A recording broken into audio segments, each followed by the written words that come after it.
1, click. Hello guys, we are going to do some MLG shenanigans for you guys. It'll be fun.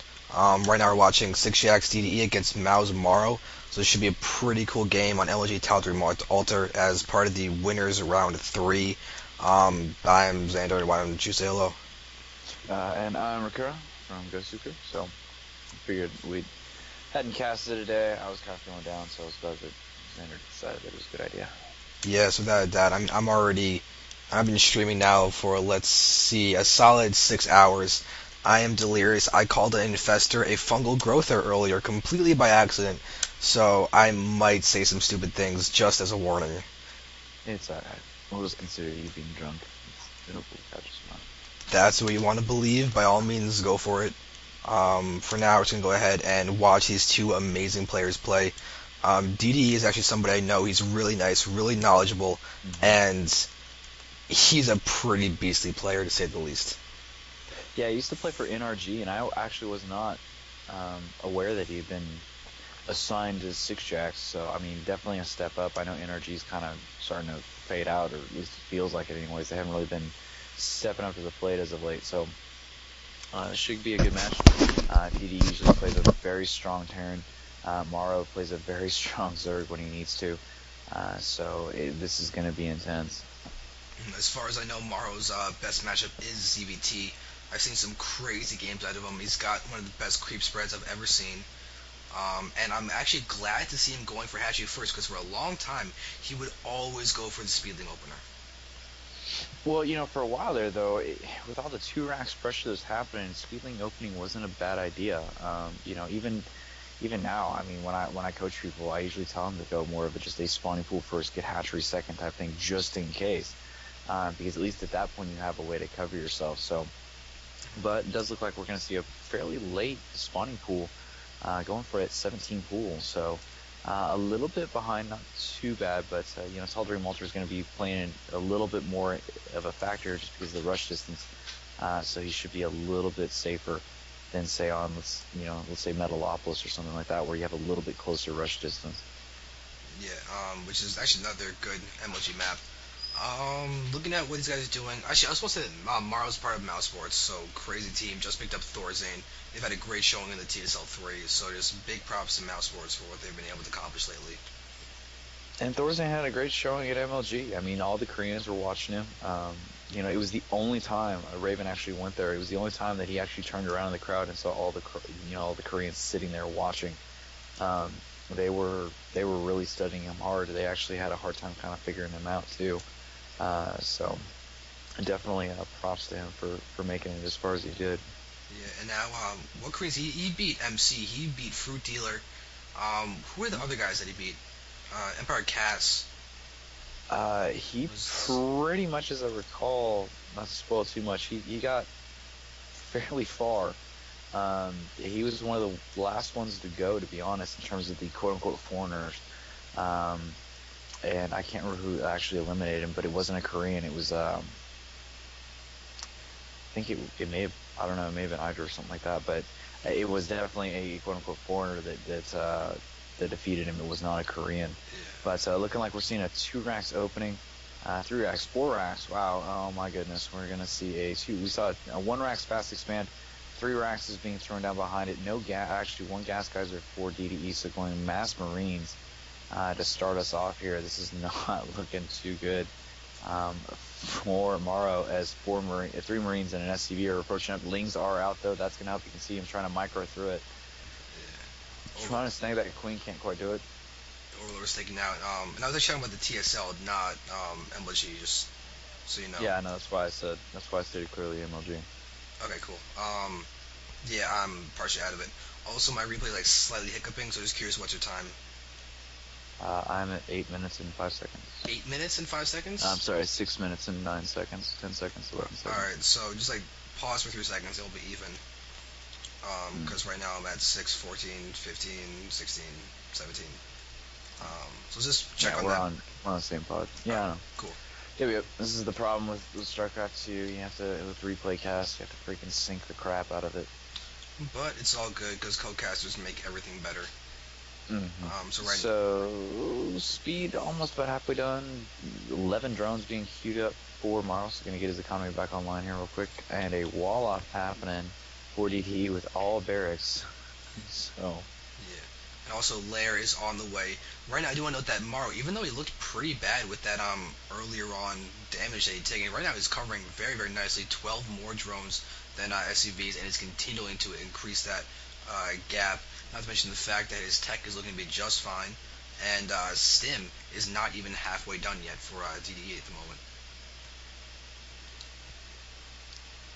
yeah, speed, like you said, is almost done. That's gonna help out a lot. Bangley Nest about halfway done now. 2 more extractors go down to help cover with that.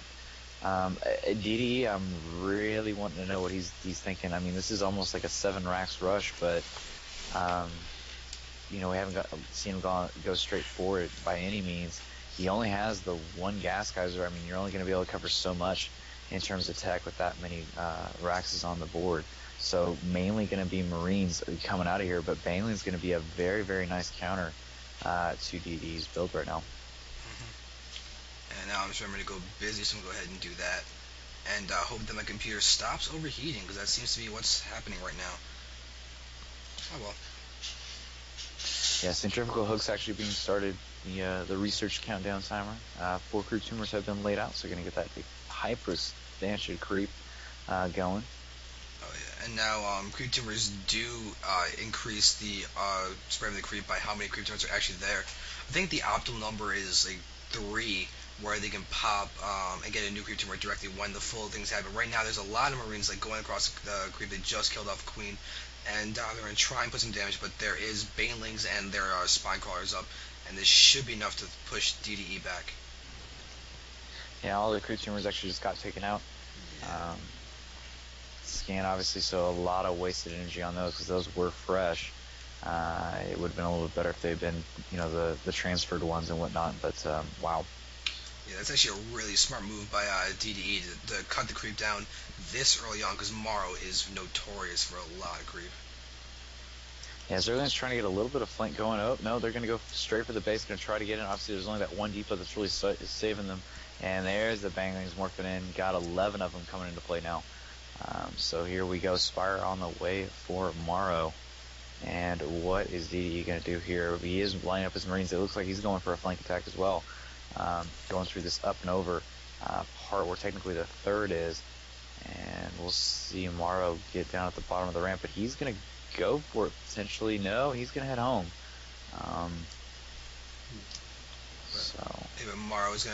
Yeah, MouzMorrow's gonna basically feint each other, but the problem is MouzMorroW took losses to the range units while his Zerglings are melee. And he's taking a lot of damage. He actually could get a good split, but since Chicola's being done, is really helping him out, and all those Marines and Marauders are taking losses. Wow. Very nicely done. Nice cleanup by MouzMorroW. Going to be going now. He's going to go for his 3rd. Very smart move. 12 drones on the way. Yep. So definitely going to be droning up here. Spire almost complete, about 99.5%. There it is, completed.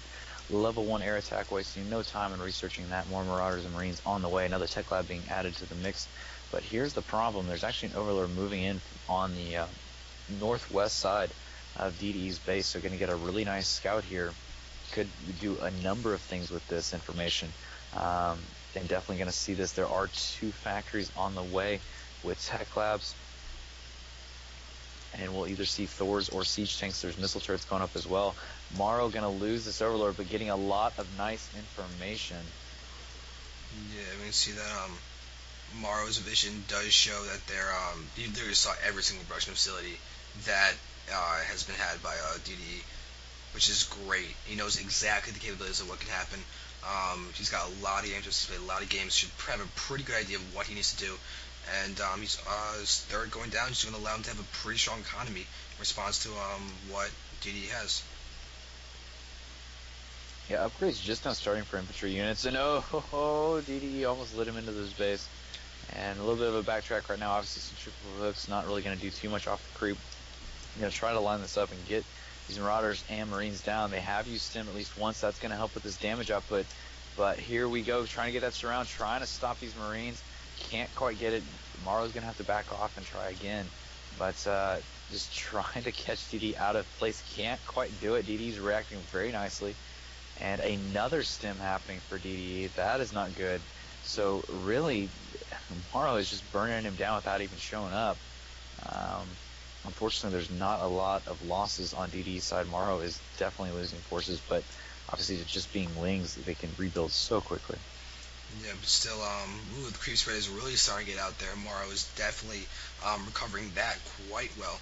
But right now, he's really going to focus on making sure he can utilize this expansion as drones are now there mining. He's got a pretty healthy income right now, though it's not quite as much as DDE. Though DDE has more harvesters somehow. Yeah, I mean, obviously Neil's in the expansion. You can see the saturation line right now. It really, MouzMorrow's been trying to contend with building up more units. That kills the larva. But, DD's been building about 2 or 3 SCVs at a time this entire game. So it's obviously going to consistently get him ahead. Siege tanks are out now. Mutas are out. But unfortunately, the forces are just not low enough for those mutas to really take hold. But at the same time, more banglings morphing in. If he can keep them on the creep, this is going to be favored for MouzMorroW. Yeah, and now DD is getting a command center inside his base. His starport is finally out, and his first medevac has been completed. Second medevac on the way. But these medevacs have a lot of work to do with all the red that is on this bio army. Yeah. So Mars continues to spread creep. You can see he's doing so well with that. And I'm waiting to see what his next expansion will be. When's going to feel safe taking it? And he hasn't been able to do a lot with these mutas. They've sort of just been confined to try and help out the main army as opposed to really harassing. Well, I mean, there's 2 factors for that. One, DD hasn't really let him have time in order to harass. And 2, he hasn't had the numbers yet. He does now. He has that 16, which is, that critical mass. There are no Thors out. This army you can see, is so weak.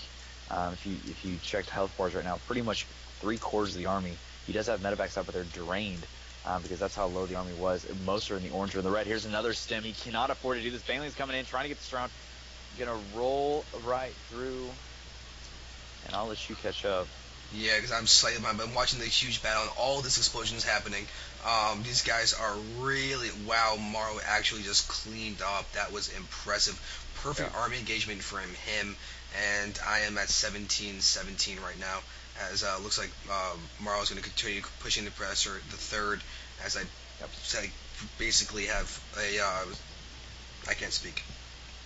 Yeah, he needs to take out these 2 missile turrets. He's getting damage on these units for no reason. There goes the command center. Obviously, he can't lift off. He's going to have to sacrifice this. Yeah. I mean, something I have seen people do is lift off and just go in the opposite direction to buy the extra half second for some units to get over there to help you defend. But it looks like DD's toying around with the idea of dropping and just going to drop to what could be his 4th base if he wanted to. Probably going to take out a few overlords and just run away with the kills. Yeah, if you look at the mini-map, though, MouzMorroW has supreme control over this map. Everything, every spot, mineral patch, except for maybe 1 or 2, has an overlord or has some sort of unit over it. There goes the drop ship. He's going to lose that one. So really, DDE is backed into a hard corner. I definitely like how MouzMorrow's playing. You can literally do only MouzMorrow's vision, and there is no difference between DDE with the whole what we see as observers and then what MouzMorroW sees as a whole. It's quite incredible.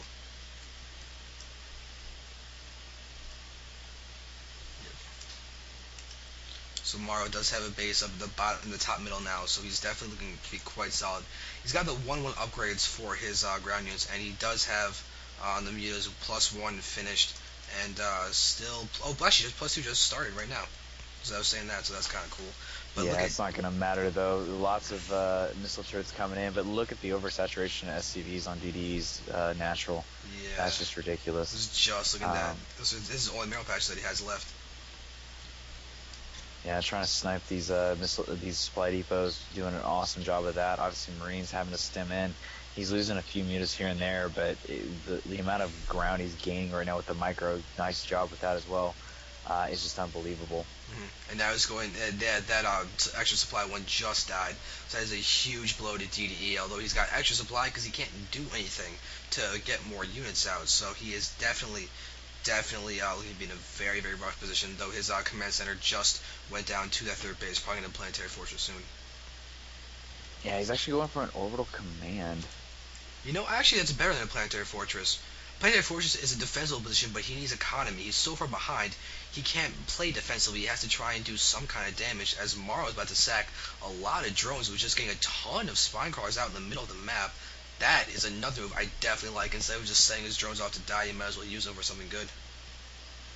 Well, I mean, he's got, over almost 2,000. There's the GG, no contest. I mean, the banglings were a huge factor here.